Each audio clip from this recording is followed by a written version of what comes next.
All right, what's going on, everyone? You're welcome to David Data Channel once again, where we talk about data science, productivity, and faith.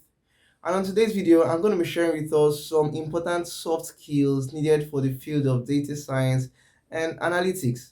Oftentimes, there's so much being said about the hard skills you need to learn how to use spreadsheets, how to use Power BI, Tableau, Looker, BigQuery, Metabase, DBT, like the tools are enormous. Like you have to be proficient in SQL, proficient in data visualization, and stuff like this, right? They are really very important skills. But really, no one gets to talk so much about the soft skills needed. And in my opinion, these soft skills are as critically important as the hard skills, right? And so in this video, I'm going to be talking about those soft skills and how you can improve on them even as a data professional. All right, so let's hit the ground rolling.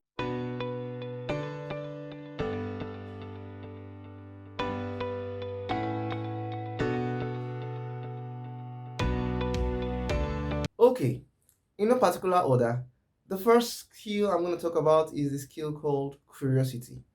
As data scientist or data analyst, you need to be curious enough to look for answers beyond the surface level.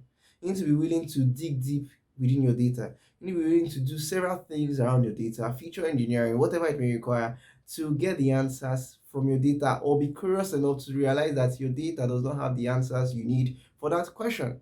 Right? At the end of the day, you just need to be curious. You don't have to be satisfied with surface level answer. You need to be willing to go beyond your assumptions and your bias to get the answers you require. And this comes from asking lots of questions, right? You can't say you're a data professional without having a curious mind, without you asking questions. You're willing to always ask questions to go to the root cause of any issue you're trying to resolve, right? Curiosity is a very, very, very highly important skills in your data because your data has so many things, shows so many patterns and trends, right? You need to be willing to ask enough questions of your data, drive deep into your data so you can find the answers required to solve the business problem. The second skill is communication and storytelling.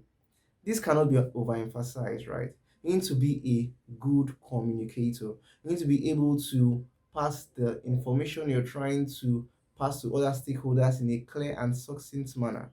As a data professional, you're very technical as well, and some of your stakeholders may not be as technical as you are. So you need to be able to water down these technicalities into plain language they can understand without losing the intricacies of your work. So whether it's written communication or spoken communication, if it's a written communication via emails or reporting, your communication has to be clear and straight to the point.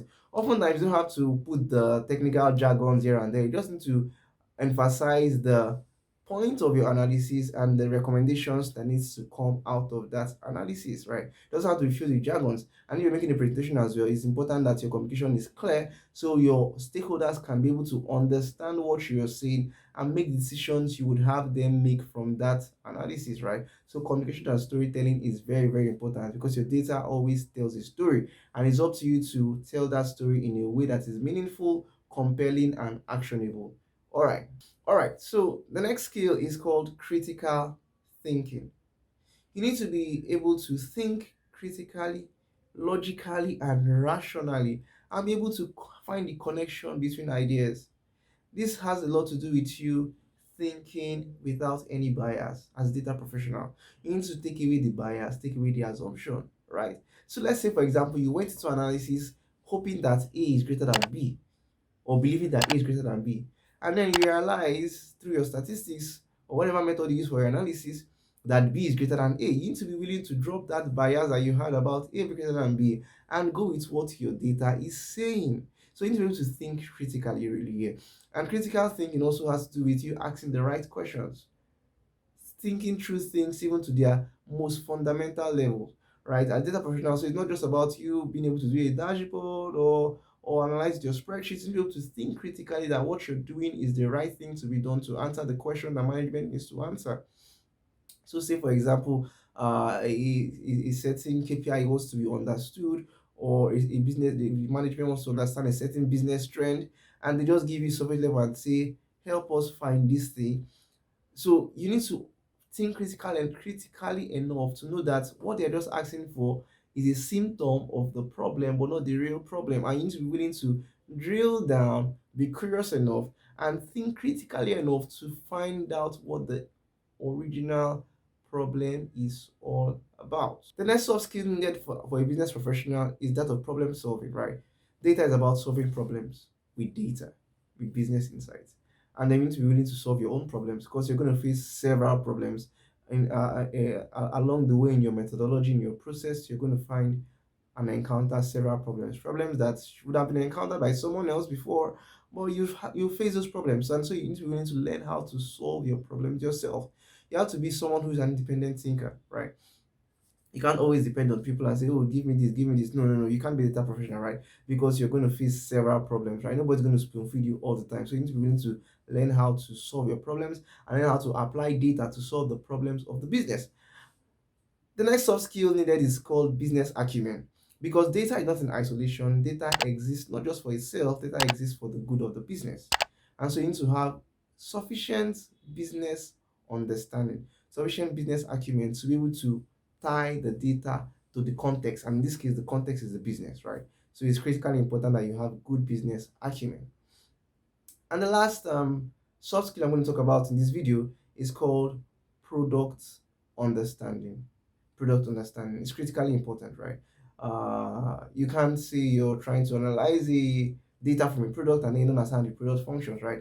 Oftentimes, I see data professionals saying that, oh, the product team is one side, data team is one side. No, we are all integrated in one whole, right? So it's essential for you to understand the user journey in that particular product, understand how user flows so that you can have a context with data you're analyzing, right?